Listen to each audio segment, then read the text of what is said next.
KREM, I'm Channing Curtis. And I'm Tim Pham. We have a lot to get to this morning, but we have to talk about the weather because it is going to warm up quite quickly. You're going to want to wear shorts today because, gosh, it will be close to 100 degrees today and tomorrow. Yeah, it sounds like the coffee is just about hitting right now. I need it to hit. Yeah, it is a little bit more mild this morning compared to yesterday when we were saying, whoa, is it like cool outside? Is fall right around the corner? Not a chance. It is all summer like today and for the rest of this week. And yeah, it could still be close to 100 degrees. And if we get close, we will be close to some record highs as well. We're at 61, taking a nice live look out at Silverwood Theme Park. No coasters going quite this early, but always a good sight to see in North Idaho. Temperatures are at 58 in Coeur d'Alene and 46 in Sandpoint, so probably getting a little bit cooler if you're traveling north along Highway 2, Highway 90, I think that's 95, 97? Can't remember off the top of my head. Maybe I do need an extra cup of coffee just to get things going here. But temperatures are up by about 5 to 10 degrees compared to at this point yesterday. So that's our launching pad for today and should get us even warmer for this afternoon. Our highs are expected in the 90s both today and tomorrow, the days that we are under heat advisories for. It could be as hot as 102 degrees across central Washington and the LC Valley for the next 2 days. So summer is far from through, and I know the Labor Day weekend is sometimes the unofficial end of the summer season, but it is going to stay hot between now and then. We'll show you just how many days we are still forecasting in the 90s as we are now approaching the month of September. Happening today, the Coeur d'Alene School District is asking the community to pass a new funding levy. It would bring $80 million to the school district. KREM 2's Nicole Hernandez live in Coeur d'Alene this morning. Nicole, can you break down what this levy would even fund? Good morning. Absolutely, Tim. Good morning. So Coeur d'Alene Public School District says they need this levy funding to help pay for some maintenance and safety needs that they've deferred over the years. So this levy would bring a total of $8 million every single year for 10 years to the Coeur d'Alene Public School District. It would fund HVAC repairs, roof repairs, and fix potholes, plus fund new safety features. The levy would be funded by property taxes. It would cost taxpayers about $50 per $100,000 of property value. Deputy Superintendent Mike Nelson says this levy is a necessity because the state of Idaho funds schools differently than most other states. Nelson said, quote, "The legislator over the years has said we'll give you the bare basics, but ultimately it's up to you to say what you value." He says, quote, "What we value are safe, engaging learning environments for kids, and we have to be able to come up with a way to pay for them." Now, the district needs a supermajority of 55% for the levy to pass. As it gets pushed to vote, though, the community is asking what happened to the millions of dollars of COVID funding the district has received. Our partners at the Coeur d'Alene Press report Coeur d'Alene Public School District got $26.5 million in federal COVID relief money. The first round of that money was designated specifically to pandemic-related spending, but after that, the district could decide how to spend it. Here's what they've spent so far. The past 2 school years, Coeur d'Alene Public School District used almost $16 million of the $26 million. Most went towards balancing the budget as the state cut funding and compensating for extra duties and staff retention.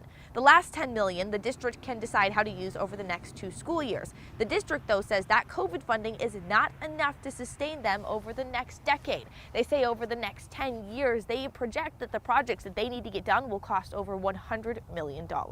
In Coeur d'Alene, Nicole Hernandez, KREM 2 News. Well, back to school season is officially here, and this morning, some students across our area are already heading back into the classroom. All right, so we say welcome back to Mead and East Valley school districts. Both are having the first day of school today. In the meantime, other school districts still have about a week left of summer for their first day of school next week. It is Post Falls, Coeur d'Alene, and Spokane Public School Districts all starting on September 6th. Meanwhile, Central Valley School District starting school on September 8th.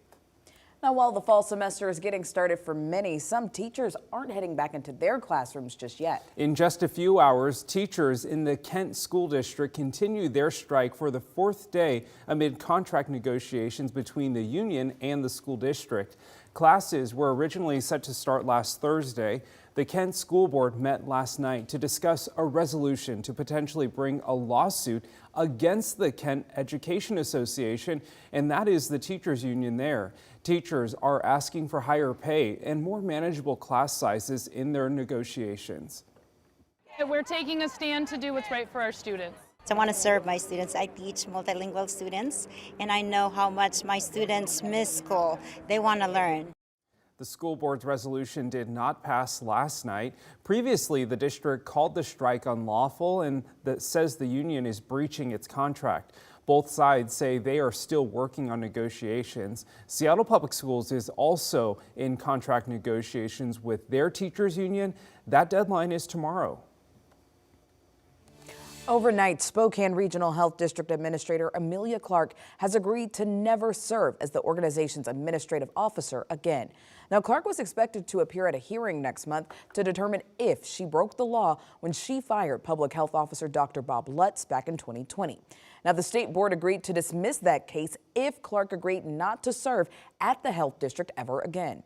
Clark told the Spokane Regional Health District that she has accepted a new position outside of Washington State. Her contract ends on September 16th. In a few hours, jury deliberations continue in the rape case against a former Spokane police officer. Nathan Nash is facing rape charges from 2 women. I believe the only verdict that is supported by the evidence in the law is not guilty on all the counts, and I'd ask you to find so. Now is the time to apply the facts of this case to the law and find the defendant, Nathan Nash, guilty. It's now up to the jury to find Nash guilty or not guilty of rape and unlawful imprisonment. In their closing arguments, the defense challenged the credibility of the second victim, saying she was previously diagnosed with a mental health disorder that causes delusions. However, in the state's rebuttal, the attorney asked the jury to consider Nash's credibility in this trial. If Nash is convicted, he could face life in prison. We will be in the courtroom until that sentence is delivered. You can count on us to let you know what happens. This morning, police are continuing to look for the person who shot 4 people at Franklin Park over the weekend. 1 person was killed and 3 others were injured early Saturday morning. Now, as of this morning, no arrests have been made. This is the second shooting at a Spokane park in less than a week, but police do not believe that these shootings are related. In response, Mayor Woodward says that Spokane needs to hire more officers.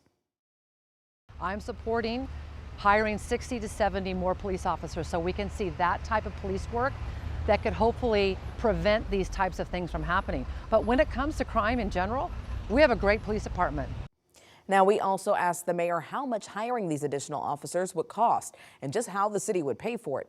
She says it's something that her administration is still exploring. It's 6:09. Let's take a look at your morning rush. More news in less time. This morning, we are tracking an overnight wildfire. Stevens County fire crews are responding to a fire off of Weaver Way. At last check, it is now about 3 acres. Stevens County Fire District 1 says the fire burned at least 1 outbuilding. Kootenai County Commissioners are expected to choose a new prosecuting attorney for the county. The current prosecuting attorney is leaving the position at the end of September. That's in order to fill a judicial vacancy.